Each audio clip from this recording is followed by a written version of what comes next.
At the Laurels, you'll find the thermostats in the kitchen next to the boiler, which is just next to the sink.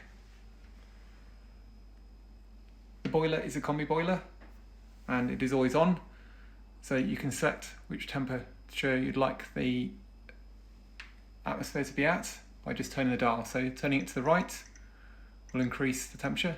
Here you can see the actual room temperature is at 22 degrees.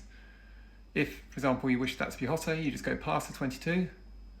This would then kick in the heating, it'll go orange, and then when it's reached 23 degrees, it will turn itself off. And it's actually telling you how long it will take to get to 23 degrees approximately. If you wish to turn down the temperature, just turn it counterclockwise.